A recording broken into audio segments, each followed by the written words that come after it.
let me again, now that we have the class of 2018 with us, let me again welcome the classes of 1967, 1977, 1987, and 1997. Thank you so much on behalf of the Naval Academy Preparatory School, your school, for coming and joining us here today. For the midshipman candidates, so that you know, for the last 45 minutes, I bored them to death with PowerPoint. You're all members of the military now, so you know what that means. You've experienced that firsthand. So they got that treatment for the last 45 minutes. And I gave them a little snapshot of what NAPS looks like today, and a little bit of a compare and contrast of where the institution has come over the years. But I think we need to recognize that these are our forefathers, so to speak. They are certainly our predecessors. Yeah, that was one that I probably wanted to take back as you know, it's hanging out there. I'll go with the word predecessors instead. We owe a tremendous amount to them. We owe to them our legacy, our heritage, and that's an important part that we talk to you about. We talk all the time about our distinguished graduates. We talk about all the time about those who made very humble beginnings here at NAPS, but rose to do tremendous things for their country and for their Navy. But today it's not talk. Today it's reality, because today it's sitting in front of you and behind you. And so again, even though I suspect that the successors, the predecessors, excuse me, are going to get a tremendous amount out of this event, what I really want to thank you for in advance is for what the successors are going to get out of it as well. So young men and young ladies, and yes, I mean all of you, now I'm pandering because of the forefathers. All of the young ladies and young men in the audience, let's enjoy this time together this morning, and without further ado, I'll introduce Captain Ken Marks, who's going to kind of serve as our MC today, so we can get on with the show and get on with the important stuff that we want to accomplish here today. So thanks again, everybody, for being here, and let's enjoy this. Thank you.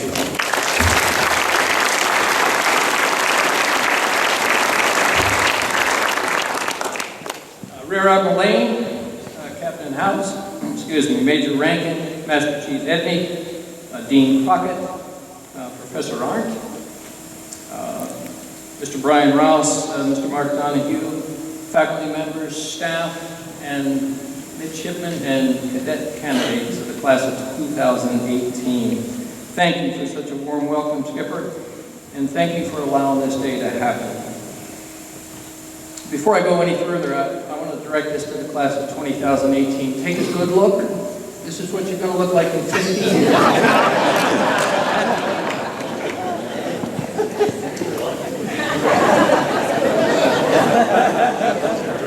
That's how you made it.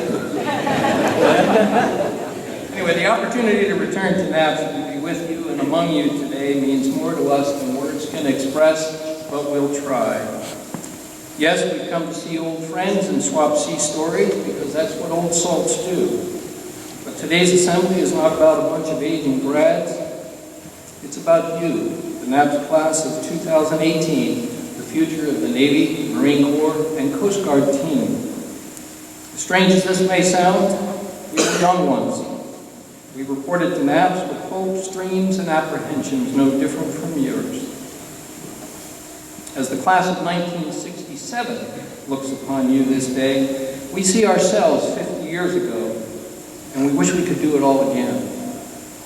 As you listen to the words today from those who've gone before you, you'll hear much about the role NAPS played in our personal growth and our professional lives.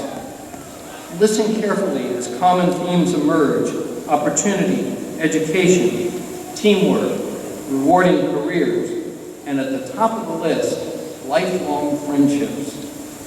Though you will not long remember our names, it's our sincere hope that our honest reflections and heartfelt words of encouragement will remain with you always. Allow me to walk you back in time to the summer of 1966. Top of the music charts were groups with names like the Mamas and Papas, the Association, the Righteous Brothers, the Monkees, the Supremes, and of course, the Beatles. Lyndon Johnson was in the White House, and he probably wishes he wasn't, because each evening, the major news networks brought to American homes the war in Vietnam, the ugliness of armed conflict, and mounting death tolls. As protests against the unpopular war and an equally unpopular draft grew larger and more violent, the question that couldn't be answered was why we were there in the first place. It was against this backdrop, an escalating war in Southeast Asia, growing unrest at home, and a draft that would tear at our nation's heartstrings, that 198 young men reported to the Naval Academy Prep School, then located at Bainbridge, Maryland. We were all active duty sailors and Marines. Some only days removed from ground combat, the Brown Water Navy of the Mekong Delta, or coastal waters of Vietnam, supporting air strikes and naval gunfire support. A few were fresh out of boot camp, and only 28 were recruited athletes. Athletes included, all had volunteered to serve, some against the best wishes of their family and friends. For those reporting to NAPS only days removed from Vietnam, there would be no banners, no airport greeters, and no one offering thanks for your service. It was a different time, but it was our time. As to a man, we embraced the opportunity and welcomed the challenge a set of orders to NAPS would afford. The incentive to study and do well was clear from the start. We could not have asked for a better team of instructors and staff officers assigned to teach us, coach us, and groom us for the challenges to follow. They wanted us to succeed academically, athletically, and militarily, and it showed. With the exception of one civilian instructor, all other faculty members were young, talented naval officers, some right out of college and eager to teach. 3 Marine captains served as our battalion and company officers. Though we greatly admired and respected the entire NAPS staff, one Marine officer deserves special attention. John Pritchard, a Naval Academy class of 1961, was a standout football player in Annapolis and a football and basketball coach during our time at NAPS. He was also our battalion officer. By the time we left NAPS, at the end of May 1967, Captain John Pritchard was already cycling through refresher training with orders to Vietnam. Not long after his arrival in country, Captain Pritchard's unit was ambushed and he was killed in a firefight in I Corps.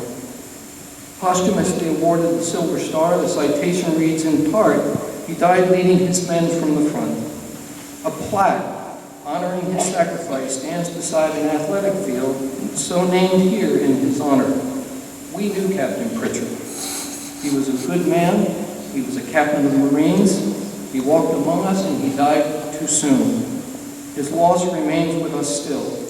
So as you walk past that field or play on that field and see the marker that bears his name, please, in the quiet of your own heart, pause to reflect on his sacrifice, honor his memory, and remember this: time is a gift. Use it wisely. I will now introduce our class panel member. It's my pleasure to introduce Mr. John Condon. If you would come forward, John, take a seat. John enlisted in the Marine Corps in September of 1964 and soon found himself as an infantry radioman in Vietnam. Then Corporal Condon was only weeks removed from ground combat when he reported to NAPS, was promoted to sergeant, and selected to serve as our battalion commander. At the end of the academic year, Sergeant Condon was awarded the U.S. Naval Academy Class of 1942 Award for Leadership and Academic Excellence. As the Naval Academy Class of 71 hit the fleet, then Ensign Condon reported to his first assignment as a division officer on USS Joseph P. Kennedy, DD-850. As John's leadership qualities continued to set him apart from his peers, he was deselected or promoted early to lieutenant commander and commander. Confident John could pull a rabbit out of a hat, his superiors ordered him to assume command of a ship at the bottom of the heap in all measures, with a charge to turn her around. In less than 2 years under John's spirited leadership, the USS Hermitage LSD-37 was awarded the prestigious Arleigh Burke Trophy for the most improved ship in the Atlantic Fleet. On a fast track, but wanting to test his mettle in the corporate world, John was thrown away from the Navy by Coopers & Lybrand, where he quickly became a partner in charge of the company's postal consultancy. He was later recruited by both IBM and Touchstone Consulting Group, where he quickly enjoyed ever-growing success before branching out on his own as chairman and co-founder of the Ambit Group, a government consulting firm. Mr. Condon holds a Bachelor of Science in Analytical Management from the Naval Academy and in National Security Affairs from the Naval Postgraduate School. Ladies and gentlemen, my classmate and lifelong friend, John Condon.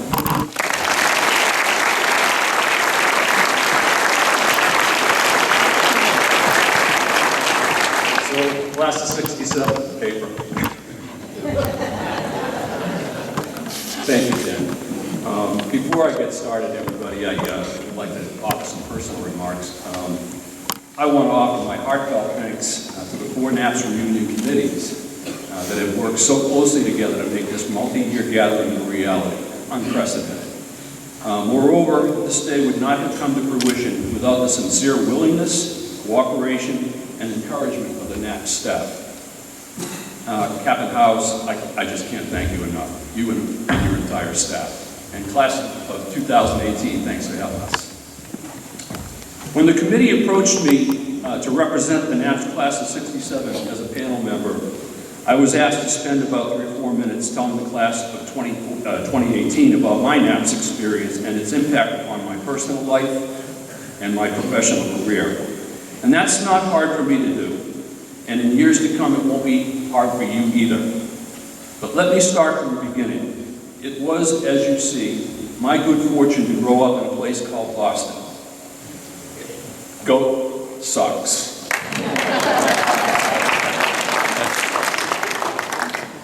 And if I had it, but I left it at home, I'd put on my Bruins jersey. It was also my good fortune to be one of 5 children to whom our dad would often say, "Don't tell me how good you are, tell me how lucky you are." And Dad would always quickly follow up with his corollary, and he'd say, "You know, the harder you work, the luckier you become." A competitor by nature and one of by necessity among 4 siblings, I can tell you for sure, I was always a hard worker.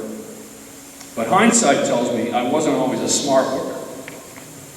It wasn't until I enlisted in the Marine Corps and found myself in situations I would rather soon forget that I would come to know what it means to not only work hard, but to think strategically, analytically, and to work smartly together as a closely knit team. I grew up quickly in the Corps. While serving in Vietnam, orders to NAPS came as a godsend and likely saved my life. For me, NAPS was a dream come true. Coming off 11.5 months in Vietnam, NAPS afforded not only an opportunity to decompress, but to get back into the swing of academics and serious studies. As a freshly hot sergeant, it was my good fortune and my good luck, as Dad would say, to be appointed to serve as battalion commander, and it's an honor I will always cherish. The dedicated NAPS instructors taught me not only the importance of quality study time, but the joy of learning as well. They made it fun, and I got better, and my SAT scores summited. And the rest is history. On graduation day, I honestly felt well prepared and ready to tackle the academic challenges that lie ahead of the Naval Academy. So if you will listen well, study hard, and play together as a team, you will have laid the groundwork for success at Annapolis and beyond. And you would be wise to take full advantage of the opportunity at NAPS, as it affords you to forge meaningful friendships that will last a lifetime. Beyond your roommates and your platoon mates, you'll be getting to know many more of your NAPS classmates through sports and extracurricular activities. The friends you make at NAPS will become your support system at the Naval Academy, and a huge asset in the years to follow. I wish you all the best of luck, but remember what my dad said: the harder you work, the luckier you are. And now I'll yield my time down.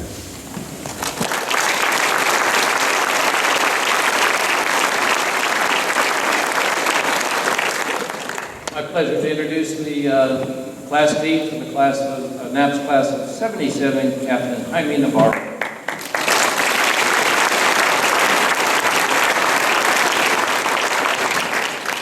Sure, I don't read your remarks.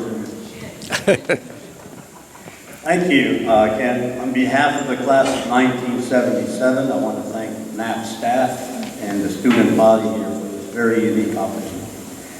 A little bit about our class. My class of 1977, again, thank you for the demographics there. You look at the same numbers, so that's amazing as I did the study of this.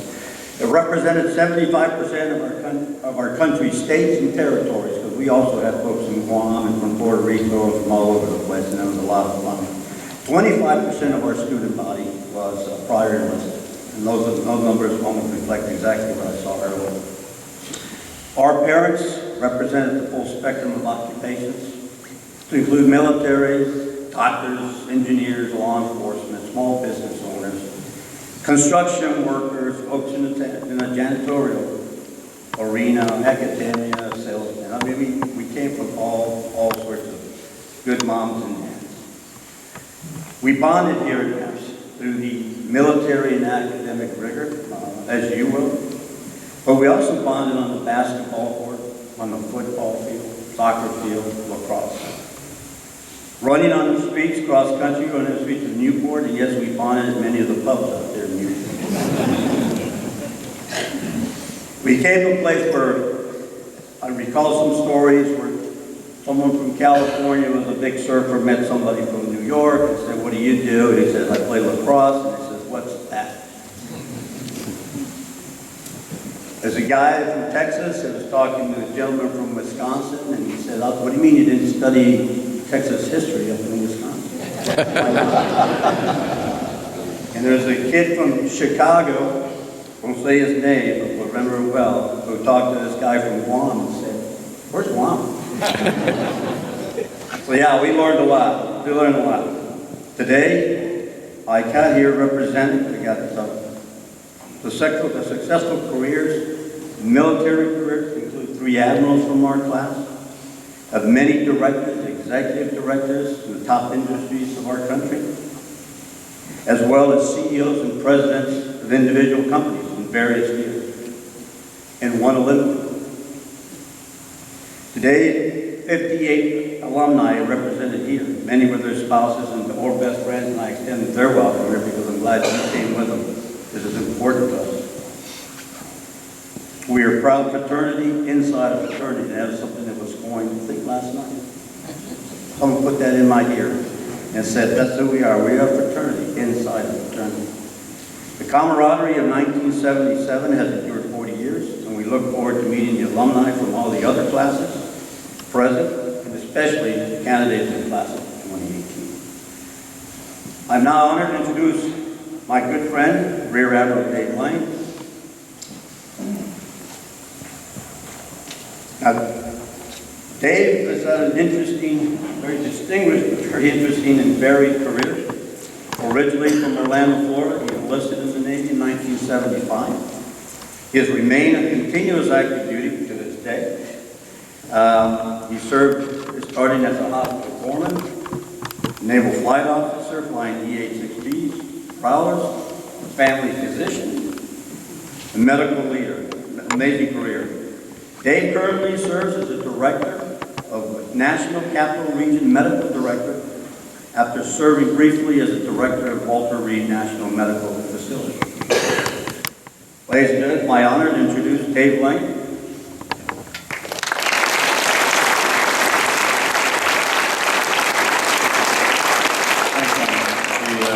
God is the judge who made me join the Navy instead of going to jail. I had trouble holding down a job. I'm humbled and honored to be here, really. Thinking about my class from class of 77, there are folks who are much better speakers than me in the group, and I was really touched and honored to be asked to speak. Gave a great talk there, Ken and Commander, great talk. Nice to meet you earlier. Yeah, I'm not a polished speaker like they are, despite all the opportunities I get to do it in my current job, but really I can NAPS is such a powerful influence on me, and I was really touched to be asked to speak today.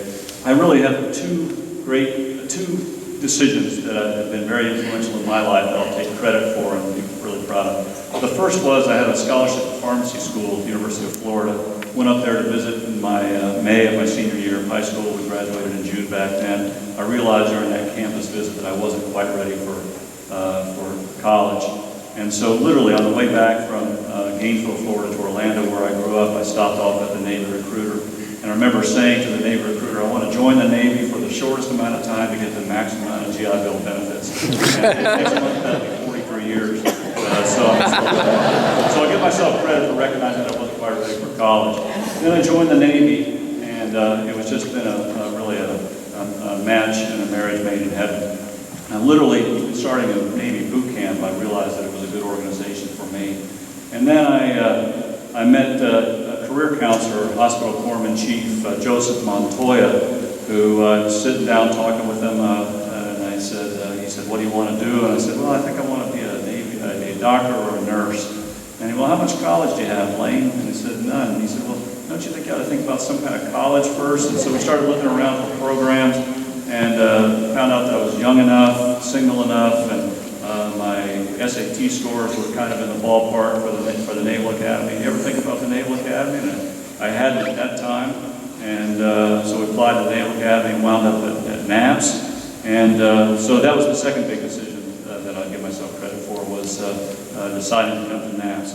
I can kind of divide my life really into my life's vectors into really two different directions. There's before NAPS and after NAPS. And I think had I not come to NAPS, I would have had just kind of a typical life. And I don't mean any derision about that, but I could have seen myself going to pharmacy school or you know, and I would have been just an average Joe doing average things. But there was something about the milieu, the mix at NAPS, that just made, I think, all of us better than what we would have been without NAPS. And the fact that we look around the room and you see folks from 67, 77, 87, 97 who are willing to come back here, and what you may not know is many of the people that have come back didn't even go on to the Naval Academy, or they didn't finish at the Naval Academy, but they feel so compelled to come back and be a part of today's events. The camaraderie and friendship that you alluded to is definitely true, and the fraternity within a fraternity. I heard that this morning from Pete Perry, and it is true that we just feel like we have to get back to the Naval Academy Prep School because it was so important to us. You know, when shortly after I joined the Navy, they had a recruiting slogan called "Join the Navy and Accelerate Your Life." And I think you could say that very much about the Naval Academy Prep School, that it is a great way to accelerate your life. There's the focus on academics, of course. During your presentation, I saw a couple times ACT. When we were here, it was all about the SAT. I don't know if it's changed, but my SAT scores went from typically average to really, I could have gone to any school in the country because of the great preparation of Dr. Arndt and Captain Solhan, physics, and Ron Miller for calculus. I could not have been a Navy doctor or a doctor had it not been for the great program at NAPS that allowed me to validate a year of calculus and a semester of physics when I got to the Naval Academy, and then substitute appropriate pre-medical types of courses in the dense Naval Academy curriculum. So, as I mentioned, it doesn't matter whether you 40 years ago, when you served 40 years, like next month will be 43 years on active duty for me, and it's just unbelievable. I'm happy to say I got my retirement orders this week too. So, it doesn't matter whether you serve 40 years, 4 years, or 4 months. There's a special bond about being a NAPSter. You will have that secret handshake and that secret wink, even during plebe year and 4 years at the Naval Academy, that will help you provide a source of strength when you need it, if you need it, and allow you to be a little bit ahead of the game, if you will, among your classmates at the Naval Academy who were not NAPSter. In fact, to this day, Rear Admiral John Christensen, one of our classmates from the class of 81 at the Naval Academy, on plebe summer roommate, whenever we're together, he said, I would not have made it through, a little bit of hyperbole, I would not have made it through the Naval Academy without David Lane, who helped me when I was during my darkest hours during plebe summer. It's not quite true, but anyway, nice of John to say that. Again, it's great to be here. It's great. I look forward to meeting members of the class of 2018 and talking to you. We've already struck up a bond here with Midshipman Candidate Lewis, who it's such a small world and yet it's such a great opportunity to give back. She was a hospital foreman in Sigonella, Sicily. The doctor, now Commander Kim Broom, worked for me as a general medical officer in Okinawa. We were with the Marines out there, wrote her letter of recommendation to come to NAPS and come to the Naval Academy, and we already took a selfie. We'll be getting that back to the doctor. So thank you very much. I appreciate the opportunity.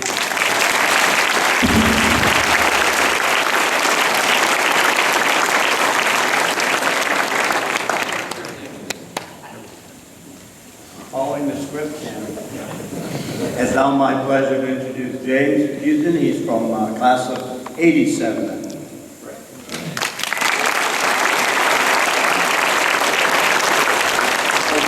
Very nice to see the statistics for the class of 87. I didn't realize it was 45% to get through, but it's great to see the trend going up. And Ken and I were certainly cracking up when we saw the NDOT was confrontational. That's a way to put it. But Captain, distinguished guests, family, friends, thanks for taking the time to come here and host and visit. It's truly a special occasion. It's never been done before. It's going to be hard to match. And we appreciate all the hard work the NAP staff has done to make this happen. Dean Art, as I will always call Dean Art, asked us to tell a story. So I'm going to tell a story about how I got to NAPS. I moved to Okinawa when I was 8 years old, Kenina Air Force Base, and went to Kenina Elementary, Middle, and High. So I was a Kenina Air Force brat. It was a tiny Navy base. I never went there. I knew nothing about the Navy. And so when it got time to apply to college, I applied to the Air Force Academy, Air Force ROTC. And my counselor said, you should apply to all academies because it makes it look better. But I looked at West Point and I kind of ended. I'd like to think there was a precious voice in the back of my head saying, beat Army, but that wasn't true.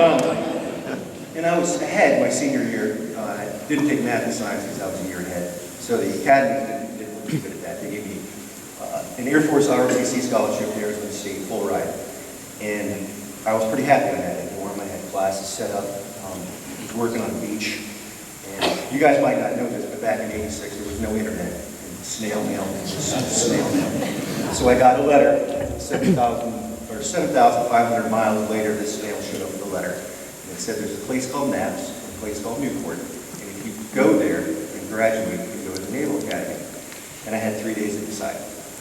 So for those 3 days, I thought to myself, so when I turned 35, this is all I thought, would I rather have gone to Arizona State, or would I rather have gone to NAPS than the Naval Academy?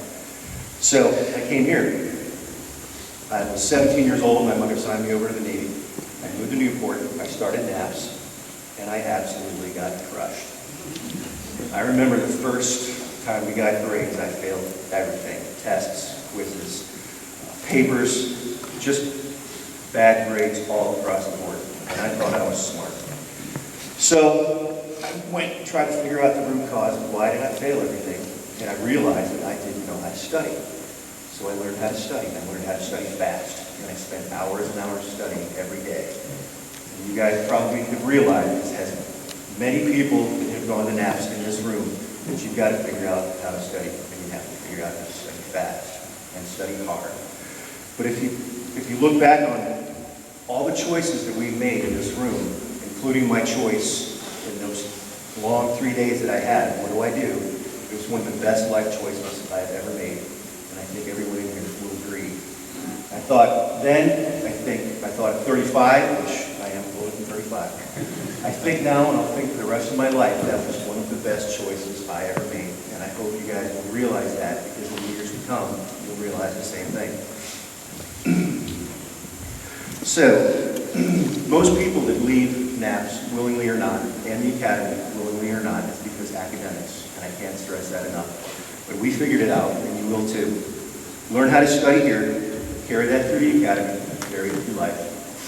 You may not see any of your classmates here for 20, 30, 40, 50 years or more, but in this year, right here, you will make friends for life. We wish you the best of luck. We made the decision for ourselves, and now you have to make the decision for yourself. Put in time. And now, it's my pleasure to introduce the NAPS Class of '87 panel member, Commander Kenneth Finley. Ken enlisted in the Navy in 1984 in San Diego and served as an air traffic controller on the USS Lexington. He attained the rank of E4 before being accepted to NAPS. In 1986, he played safety on the football team. I noted several times earlier, NAPS is tough. You're finding that out.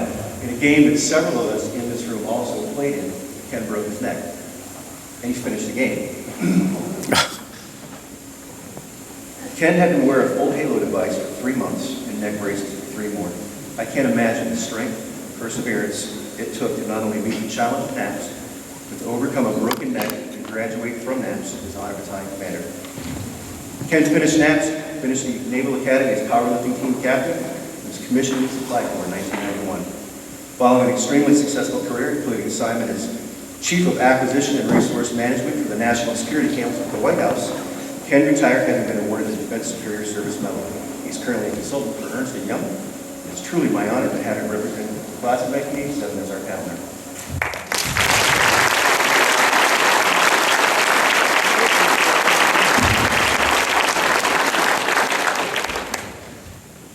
Good morning, everyone.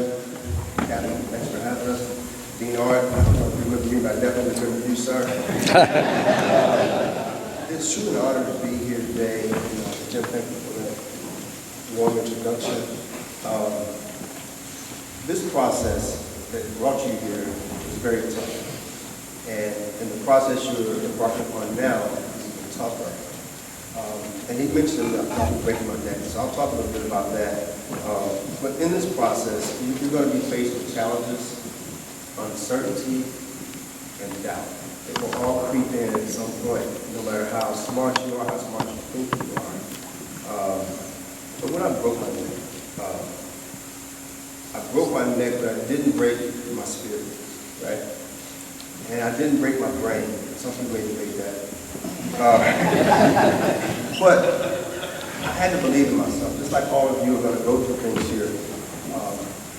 And I just believed in myself.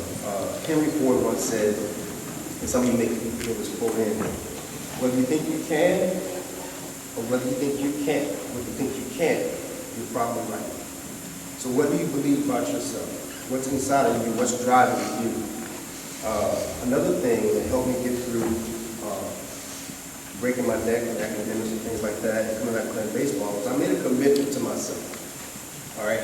You all have a commitment to your classmates, to your left and to your right, to your friends and family back and forth and back home. But the biggest commitment you can make is to yourself, right? I was in severe pain at times, but I wasn't going to throw myself a pity party. One of my best friends to this day, Jerry Lee's here. She's pride and wisdom. She was a motivator for me. She said some things to me that if she wasn't pride and wisdom, she wouldn't have gotten away with. So we had some things in common. So she was a big motivator for me. But still, there were times when I had to wear my halo, and I would go to bed at night, and I was on Valium, I was on codeine, and I would just lay in my bed. And I made a commitment to myself that if I get up the next day, and I was literally taking one step at a time, walking to class over here, and sometimes I would get to class and fall asleep. That's all I had. Give me what I had. So when I got to class, not class, but that night, time for EI or whatever, I slept through class, but I was still trying. My classmates saw that, so that was a big help as well. They saw me trying, and we're going back and forth, right? If I'm trying, they're helping me, I'm trying. Going back and forth. I'll have to wake people up sometimes and say, hey, I'll sleep today in class, can you help me out? And absolutely, that's what we did. And this is what we got. So thank you for my class. Thankful for my classmates. It took time out. I woke you up at night. Maybe I'm over here now, I don't know. But you took the time, and I appreciate that. The last thing that I'll leave you with is time management, right? You have to manage your time. And it's not just what you do with your time, but who you spend your time with. That's important. I know all your classmates are great, but some are a little smart in some areas and some are not so.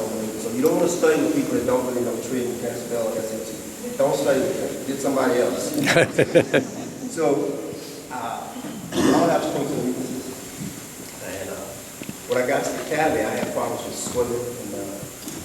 And I have a classmate, I don't know if he's here right now, he's actually in the area, but I won't call his name, but if I did, I'd say Tony, you can stop.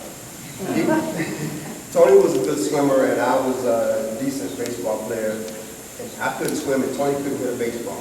So, but I passed swimming, Tony still can't hit. So I think he went to ultimate frisbee or something like that, I don't know. But it's careful just spending time with it, choose wisely with that. And Admiral, you mentioned about sources of strength. And I want to just, you know, when you're inviting someone's house, I want you to think about, when someone invites you to their house, it's one thing to get a welcome. Just imagine going to someone's house, and they ask you to stay a little while, and they have your name on your bedroom. So this is where you're staying, makes you feel welcome, makes you feel like they really want you to be there. So I was invited to someone's house down in Annapolis, and they put my name tag on my door. So that meant they must want me to stay for a little while, maybe 4 years, something like that. That was a sort of, it looked like a small thing, but you know, that was one of my sources of strength. I went back to my room. It made me know I'm supposed to be there. Some of you naturals will wear superintendent stars, and that's awesome. I applaud that. Some of you will have a tougher time. But go back, when you see this right here, it means you belong. And you're supposed to be there. And that's my time, and I wish you all well, and I wish you much success. Thank you for allowing me.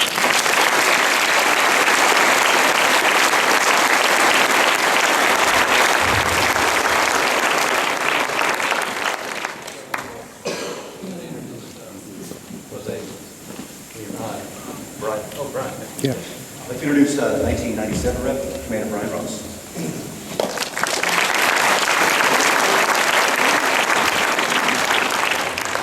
Thanks for having us today.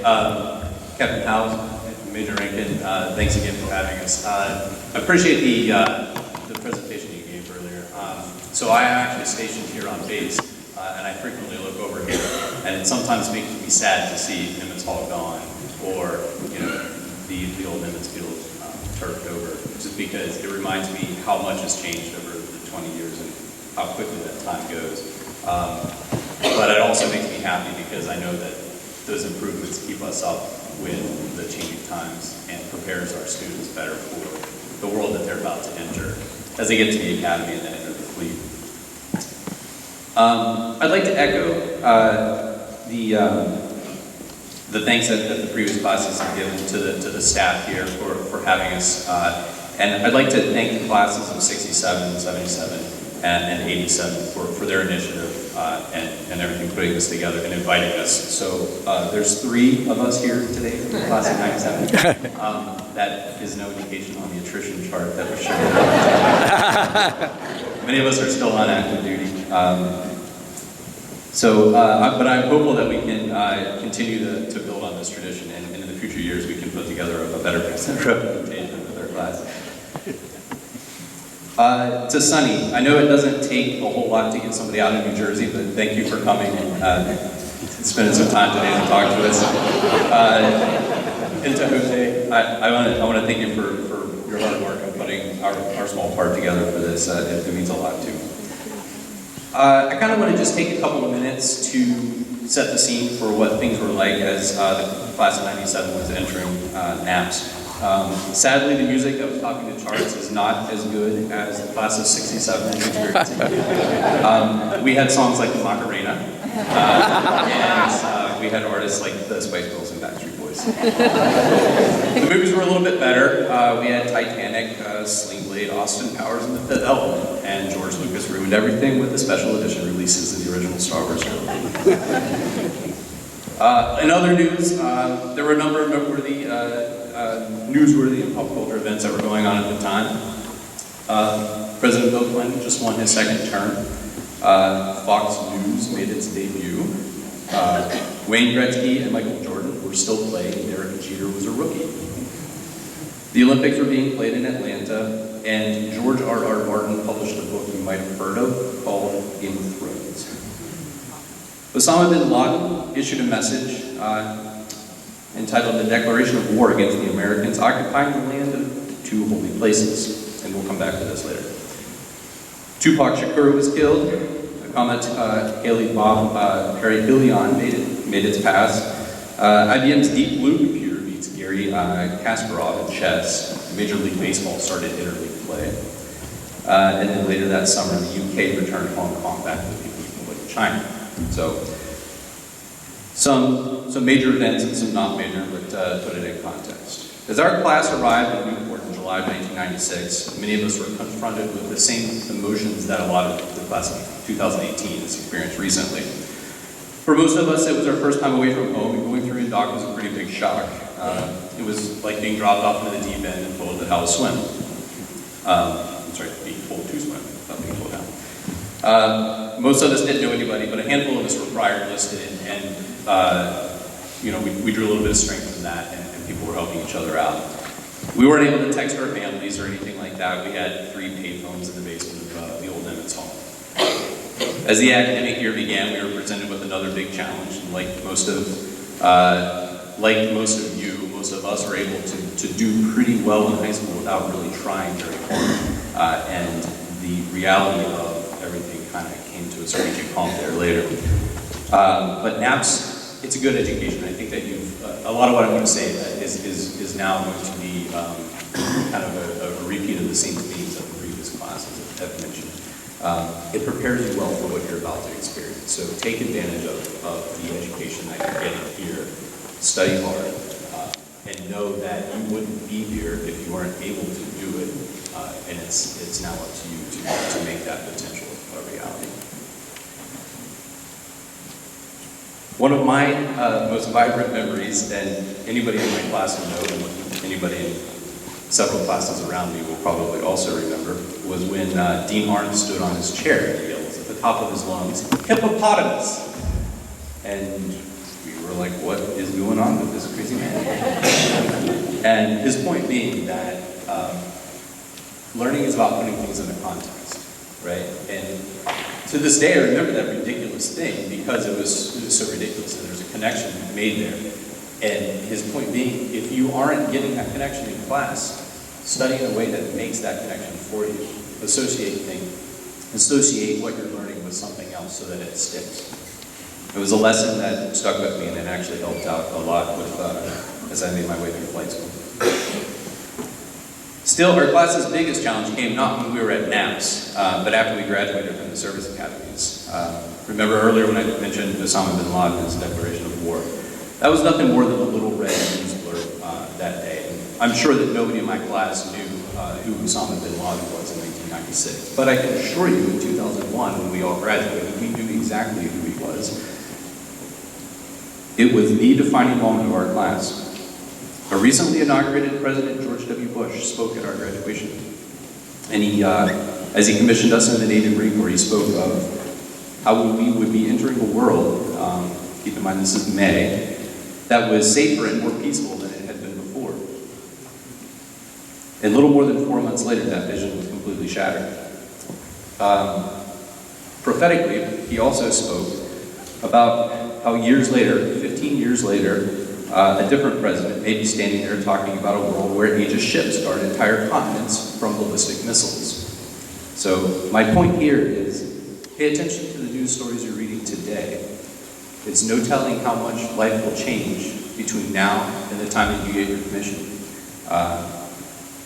It's anybody's guess what the world's going to look like, but it will be challenging for you. And finally, I'd like to talk about, and this is again a reflection of the thing that I think we've seen before, is about relationships that you build here.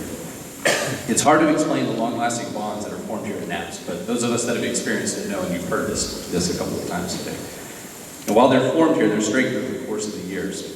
When you go to the service academies, Naval Academy, where we also have the Merchant Marine Academy too, but Naval Academy and Coast Guard Academy, you're going to know people as you embark on that, and you'll have a friendly face. You're going to gravitate towards those familiar faces, and you're going to further strengthen the bonds that you're creating here. It will happen. You will run into them throughout the rest of your career at TDS, at flight school, at nuclear power school. You'll run. There's, I don't think, a duty station that I have not run into a fellow NAPS from my class, and it's amazing that happens. It's a strong alumni network, and I think it's one of the tremendous strengths of being an alumni. One of the best things that you can get is that network of relationship. So continue to build those bonds. And now it's my pleasure to introduce Class of 97's panelist, Mr. Sonny Risler. I'm going to read a few comments about his career as well. It is much more interesting than my career.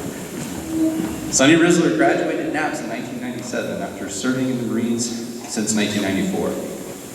As an infantryman, he was selected for Marine Corps Security Forces duty, ended up serving as a guard of all places at the United States Naval Academy. If anyone was aware of how challenging plebe summer was going to be for a prior enlisted corporal, Sonny did.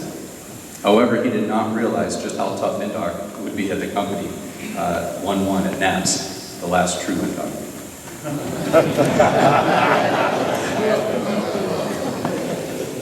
Although Sonny served as an honor committee representative and 3rd Trimester Battalion Commander, his proudest achievement was being the first member of NAPS 97 to have his restriction in tours reduced if he ran cross country. To sort of get out of jail free card awarded for errant midshipman candidates who run sub 17-minute Marine Corps PFDs. Clearly he doesn't run PFDs anymore. Sonny's plebe summer and year was spent with the Story 13 company of the USNA. You know the guys who run the game ball out for the Army Navy each year. After plebe summer, he moved a whopping 1 deck up to 14th Company, where he finished off his course of instruction in history while winning parades and formation via drill sergeant and officer positions. How has the Navy ever moved to teach a Marine how to march anyway? Commissioned in May, like the rest of us, of 2001, Sonny went back to the Marine Corps thinking he'd do the Marine Corps Expeditionary Unit Mediterranean float and a unit deployment program to Okinawa. The stuff 90s recruiting commercials were made of. Evacuating embassies and all that. In September of that year, everything changed. In the spring of 2002, Sonny checked into Charlie Company, 1st Battalion, 8th Marines, and took command of his 1st Rifle Platoon. They trained as a helicopter raid company as part of the 26th Marine Expeditionary Unit and left Camp Lejeune in mid-March of 2003 for the Mediterranean. Many months after the rest of the Marine Corps lined up in Kuwait for Operation Iraqi Freedom. Thinking he just might get that med float he was looking for after all, the 10th Special Forces Group ruined all of that and called on the View to reinforce them and the Peshmerga in Mosul. As part of the less publicized Northern Front, Sonny led his Marines into battle, and that was all any platoon commander could ask for. After about a month in Mosul, the MEU headed back to their ships, and after a Liberty port, they resumed doing MEU stuff in the Red Sea and Persian Gulf. A dream come true, all the more sweeter after successfully leading Marines in combat. In summer of 2003, the African country of Liberia once again fell into civil war, and the MEU was called upon, and the unspeakable happened. Sonny went ashore with his platoon, alone and unafraid, while the bulk of the MEU remained offshore. As a rifle platoon commander in the Marine Corps during this period, this is an experience few ever have. Liken it to seeing a unicorn. Sonny's platoon executed a variety of tasks ashore in the port of Monrovia. Warring factions in the port tried to entrap the Marines into firefights, but none went so far as to directly threaten the Marines, as they had learned from previous visits since the early 90s. Shooting at Marines will only get you killed. As Sonny's platoon debarked helicopters back onto the USS Iwo Jima later that evening, his company commander told him to hold on to his ammo and began planning for return next morning to secure the delivery of the first food shipment into the port. Double uniform. Sonny did all he came to the Marine Corps to do at one MEU afloat. After returning to Camp Lejeune in October 2003, the 1st Battalion, 8th Marines was notified that the insurgency in Iraq was not going away and that they would return in 7 months. Sonny was fully expecting a good year and a half in and around Lejeune before that trip to Okinawa, but that was not to be. He took command of the anti-armor platoon in Weapons Company in January 2004, and from there, the battalion began a very hasty workup for the counterinsurgency operations. Sonny and his fellow Weapons Company platoon commanders transformed their platoons into mobile assault platoons, and they received the new Marines that would make up the bulk of their platoons between March and May. Not a lot of time to prepare for combat. By the middle of June, they were all in Al-Anbar province, dodging improvised explosive devices. Sonny's platoon conducted operations in and around Haditha and Al-Assad throughout the summer. However, every couple of weeks, the rumor mill would spin up and threaten to send the Marines down to the dreaded city of Fallujah. In late October, the rumor mill became an operational order, and by November, Sonny and his Marines were massing along with 2 other reinforced Marine Regimental combat teams along the north side of Fallujah for Operation Phantom Fury. For 4 weeks, the Marines of 1st Battalion, 8th Marines fought through the city in some of the deadliest urban combat experienced by the Corps. Sonny felt at that point that he truly checked that box and put aside any further hopes and dreams of just going on a med foot and doing recruiting commercial stuff. Sensing his family had checked that box too, Sonny's next assignment to headquarters of the Marine Corps would be his last. He separated from the Marines as a captain in 2007 and started the rest of his life in corporate America.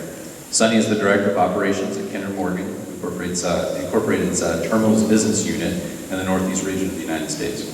In the last 10 years, he has held various roles in the company, including engineering manager and terminal operations manager. He earned his master's in business administration from Rutgers, and he joins us today for the panel. Please welcome Sonny Rizzo.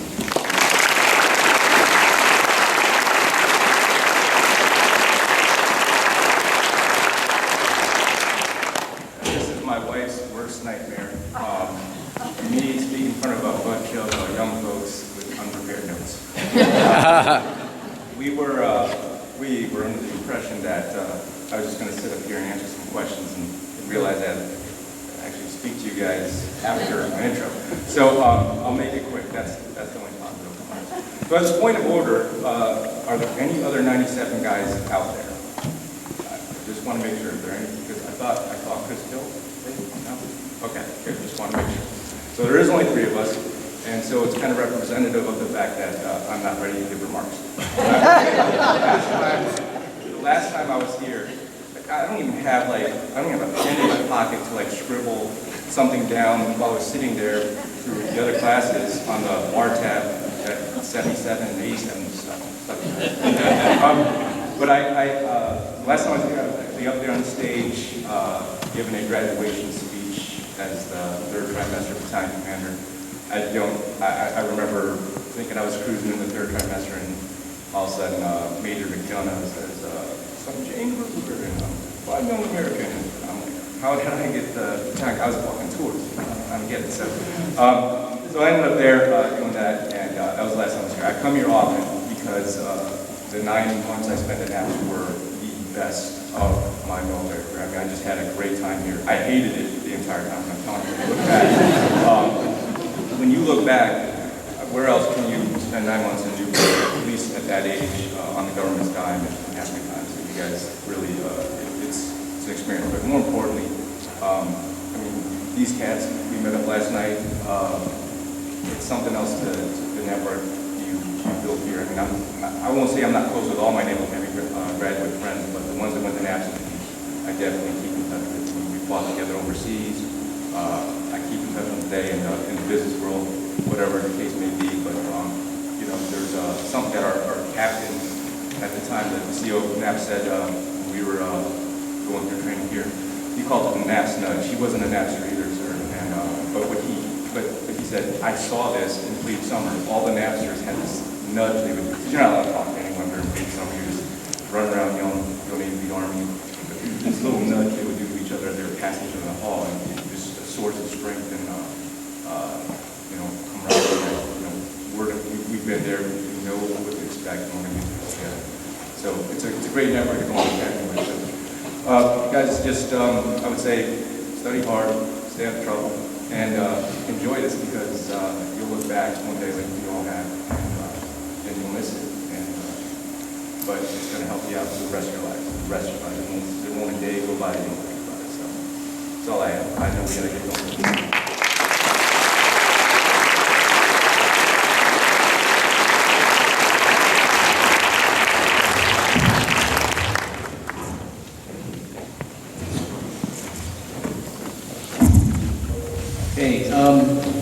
Shift cheeks if you have to.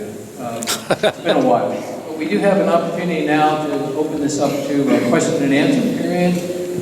We hope some of you, I think, may have some prepared questions or something's come to your mind. Please feel free to ask. We'll ask the panel members to either raise their hand and just jump in, or I'll assign somebody. But I'm just going to wander the aisles here, and if I don't see any hands, I'll just point to somebody and say, start a song. Do I have some questions from the NAPS class? Any questions? There we go. There you go. What's your name and where are you from? Midshipman Candidate Women, 2-1 from Arkansas. For each four of you, from what you've seen, what has been the biggest change in NAPS from when you were here to now? Why don't we start with the oldest, Johnny? Everything. Captain House and I talked during the interim break there, and I said to him, from my perspective, not only here, but at the Naval Academy as well, I've seen a profound change where, and forgive me, because I'm going to use a harsh word, I've seen negativity go to positivity. I've seen things become so much more positive and productive in terms of the environment that we place our candidates into. And I was a battalion officer at the Naval Academy at a tumultuous time. I arrived in '86. Women had been at the Naval Academy for just 10 years. And quite frankly, I will tell you, it was worse in '86 than it was in '76. And if any of the folks out in the audience experienced any of that, you might know what I'm talking about. I was 1st Battalion officer. And I'm going to be very candid here. Ken talks about my taking retirement at 20 years on the day. I retired out of that battalion officer job because of an effort that I took under my own initiative. I was the human resources officer. So I was supposed to have human resource council meetings once a quarter. When I relieved and took over as battalion officer, that was my chief, if you will, extracurricular duty. There hadn't been a meeting in 5 years, folks. So I went ahead and scheduled it in accordance with Navy regs. And when it showed up in the plan of the day, it was the talk of Bancroft Hall. And the first meeting, or the meeting, was scheduled for a Wednesday night smoke hall.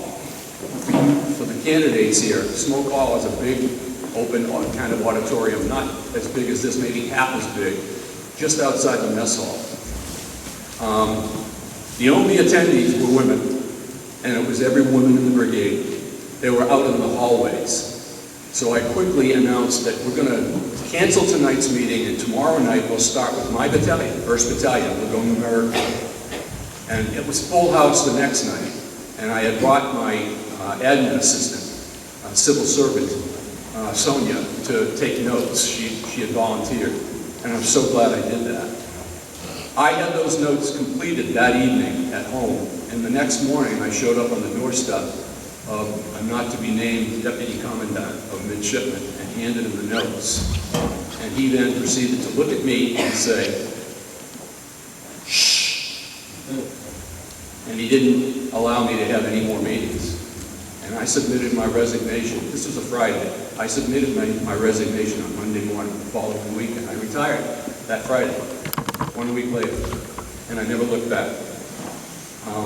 About a month after I joined Cooper Survivor, I was commuting from Annapolis to Washington, D.C., and I would grab my Washington Post off the doorfront as I went to the garage to get my car.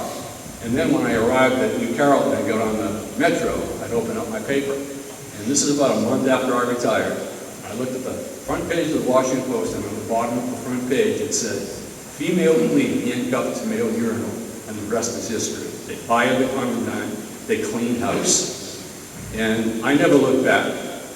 But a profound change. They actually brought a superintendent back who had been superintendent before, Admiral Larson, some of you will recall. And a house cleaning happened, and it's history now, it's all in the back. But since then, a profound change has taken over in Bancroft Hall and at the United States Naval Academy. And I'm very proud of my part in that. But it has had the same effect, I believe, here. Everywhere you look at NAPS and at the Naval Academy today, it is positivity, and I love it. Great.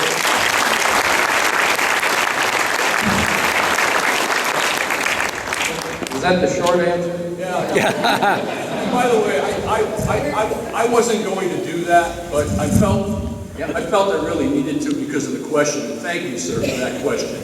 Yeah, amen. That was, and I'll back John up. I often say, change goes down like cold alcohol with some people. And bringing women into the Naval Academy, I know some of the trailblazers, and God bless them for what they went through. And you are going to reap the benefits of their plowing they have earth before you. But you'll hear me say at the close of the remarks, the institution is better today because it allows women into the academy. And not all my classmates felt that way in the beginning, but we do now. Anyway, did anybody else want to address that? Thanks for the great question. I was first going to say that the thing that shames the most is the Michigan candidates that appear to be getting younger all the time. But really, I wanted to glob on and talk about the diversity because it really is important that it's happened, and it makes us a better institution, both NAVS, the Naval Academy, the Navy, and really the country. We get much more diverse thought, more diverse input. It's not about necessarily diversity just in terms of ethnicity and race. It's all the various components of diversity, and the most important component, I believe, is intellectual diversity and thinking differently. And you can't do that unless you come from a diverse background. To your point earlier, too, about pressure with a purpose, I think that is a big positive change. You're cutting out. You're cutting out there. Pressure with a purpose, I think, is an important aspect of what the new way of looking at things. Thank you. Any other questions here? Yes, just one moment. I'll see if I can get to you. Excuse me. Please state your name and where you're from. Michigan candidate Marbong from Aurora, Colorado. For any of the panel members, have any of you been on restriction here at NAVS, and if you don't mind sharing that story?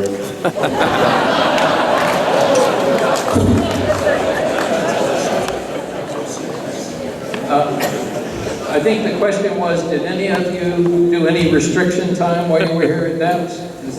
Not that I can talk about, but there's a great story from our class. I can't tell it as well as somebody else. Maybe Jaime can tell it about OCS.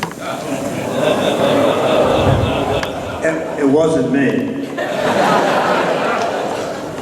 But back in the day, my classmates are here, we were sitting out in May Hall, and we're sitting there eating lunch, and we see two of our funny classmates join the ranks of OCS to see if they could pull it off. Well, they pulled it off. They were in the ranks, they were eating each other, they marched with them, and they went into the building, and we didn't see them for a couple of days. They were found out. The story is on Facebook. It's like this long. They were found out.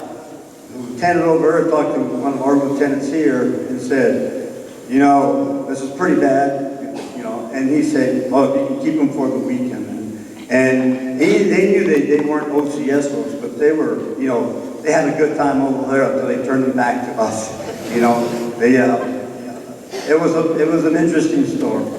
With the details, there's a lot more details, but in essence, they pulled one really good one on that. Any others? Did you get any restriction?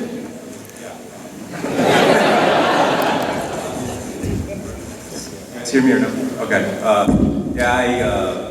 Obviously part of my intro was my get out of jail free card I got for running cross country. I got 30 days restriction, 30 walking tours, and then I ran that really fast PFT somehow, and the battalion officer came and said, hey, you want to beat Army, right? And what are you talking about? He said, sir, and then he said, well, I saw your PFT score, and the cross country team sure could use you. And they're going to be running against Army in about 3 weeks, so I think we can work something out if you run cross country. He didn't have to work anything out. He was a major, and I was a lieutenant. So do that too. And I ran cross country to help them beat Army. So when the cross country team did their end of year awards, they gave me a monopoly to get out of jail free card. My restriction, he was good at work. My restriction was lifted by about a week and a half. So that was kind of good. Walking towards before class is never a fun thing. But yeah, it was no fun. That's I don't encourage anyone to do that. Just stay out of trouble. So, story. I didn't actually do any tours, but my friend Tony and Kelly Davis, when I was third trimester becoming commander, and I was still, trying to get my academics done, but I was still coming commander. These guys were throwing baseballs back and forth in the hall. And I'm like, look, guys, I don't have time to fry you, so fry yourself. And I said, give me, a Form 2, have it on my desk by Monday. And it wasn't there. And I'm like, dude, where's my Form 2? They're like, Finley, we're not frying ourselves. You're the freaking company commander. You do it. And to this day, we still joke about that. They tell me to prop myself as a, older man. Anyway. Any other questions, please? Am I missing somebody? You. There we go. Just a minute. Well, I'll go the other easy way.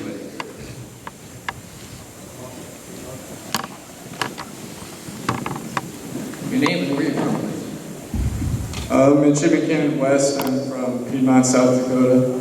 And I guess my question for all you guys is, what was INDOC like back when you went through it? I heard some of you guys saying like the last real INDOC, so just kind of wondering how that was. I'll address that one first. It kind of goes to one of the changes that I've seen since being here now. We stayed in Newport right there. It's now gone. But when our invitation came out from Pat and Jim for this invitation to come back here, they emphasized that if you did one day in the villages, whether you graduated NAPS, graduated academy, whatever it was, if you did one day in the villages, you're invited back here because we have that bond. And the way it was back then, there was a basement, and I don't know what you all go through now, whether it's better or worse or whatever, but it was a bonding moment for all of us. That's one thing we all remember to see it into our memories. And we went through some stuff down in the basement. It wasn't all positive. But once we got upstairs, we felt like, okay, we went through something together. And that's one thing we shared. And hopefully, I don't know what you're going to do, hopefully we have that bonding moment on day one.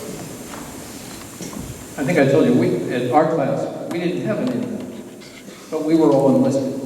So I guess we considered boot camp and Vietnam our end up. But anyway. Where exactly is South Dakota? Is that, any others? Any others? Please. Okay. Well, we have a few, there's no other questions. We have a few closing remarks, and then we have a citation for your skipper.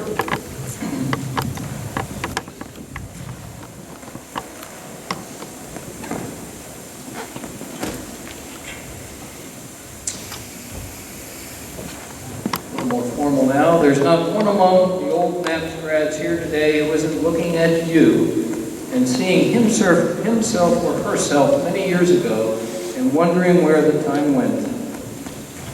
NAPS was a great place to be in our day, and so was the Naval Academy. But both institutions and both programs are even better today as they have opened doors to a more diversified representation of our nation's youth and prepare both men and women to assume the highest responsibilities of command, citizenship, and government. Mark my word, in the not-too-distant future, you and your classmates will be commanding ships of the line, submarines, aircraft squadrons, shore stations, support activities, and more. Seated among you this day will emerge admirals, generals, perhaps a commandant of the Marine Corps, or chief of naval operations, or chairman of the Joint Chiefs of Staff. Who knows? Maybe one among you will go to Mars. Or you could retire to Montana. It's no significant difference, I hesitate because I know this. My apologies to the one candidate here from Montana. Your class will also boast of business and political leaders, ministers, teachers, engineers, shop owners, and everyday good citizens. If you take away nothing else from today's encounter with yesterday's grads, please know that the opportunity you have been given is golden beyond measure. Yes, there will be days when you'll wonder what you've gotten yourself into, but don't give up. The experience, the unbreakable bonds, the lifelong friendships, and the opportunity to take your place and to do your part for a cause far greater than your own cannot be matched.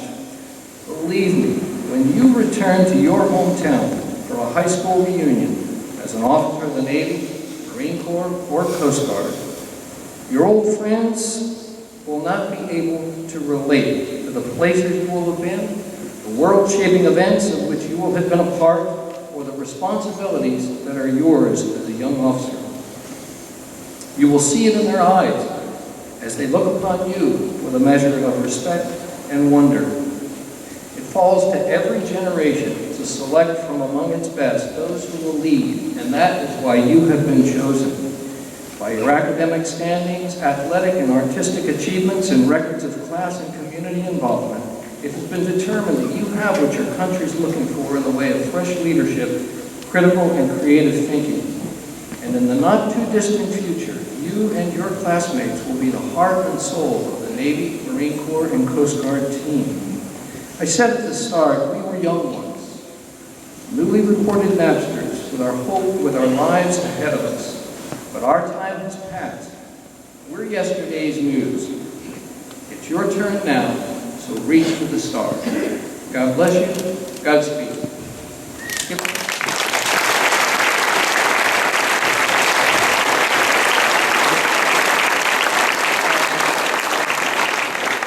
Yeah, the other reps come on, please. I'm going to ask the youngest among us to read the citation because his eyesight's better than mine. Sir, and NAP staff, on behalf of the United States Naval Academy Preparatory School classes of 1967, 77, 87, and 97, we want to present this certificate of appreciation to Captain Corey Howe, United States Navy Commanding Officer, and the NAP staff and students of the class of 2018 for planning, coordinating, and hosting the first NAPS multi-class homecoming reunion. Presented with gratitude this 23rd day of September 2017, signed Kenneth Marks, Jamie Navarro, James Houston, and myself, Jose Jimenez. Thank you, sir.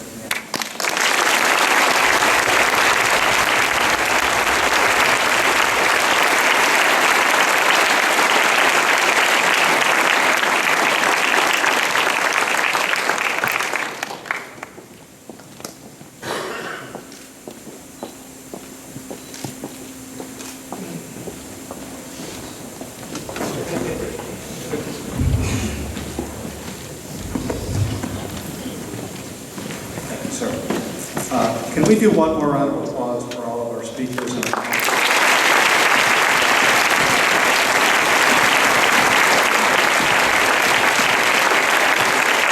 So the next part of our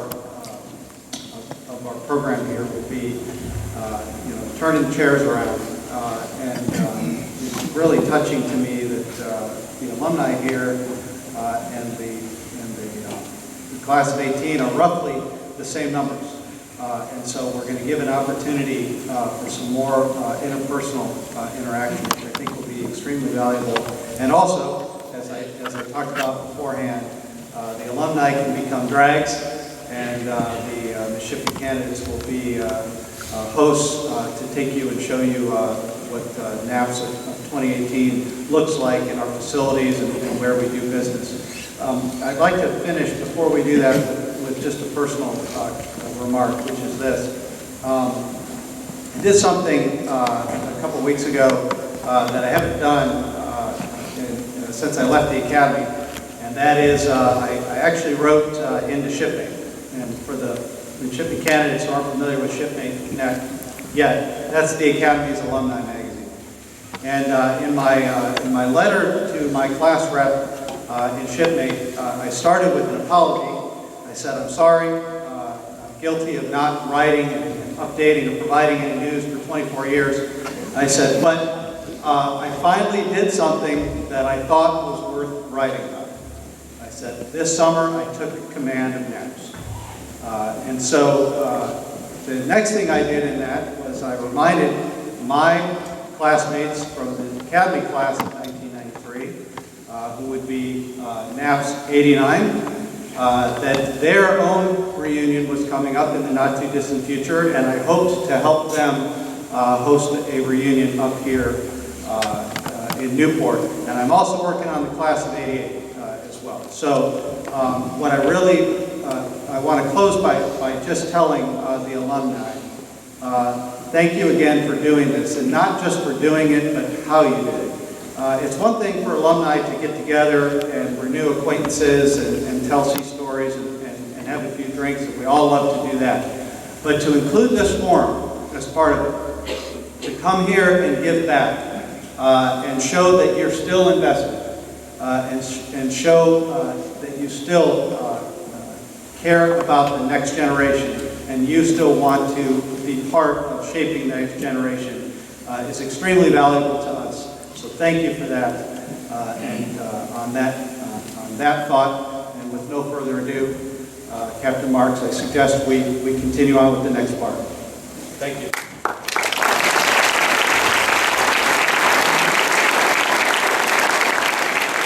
That's basically it. I like the way the staff designed this. When we were putting this together, we didn't quite understand why we were going to do this alternating row, but it's come clear to me now. So please, enjoy the person around you, or 2 or 3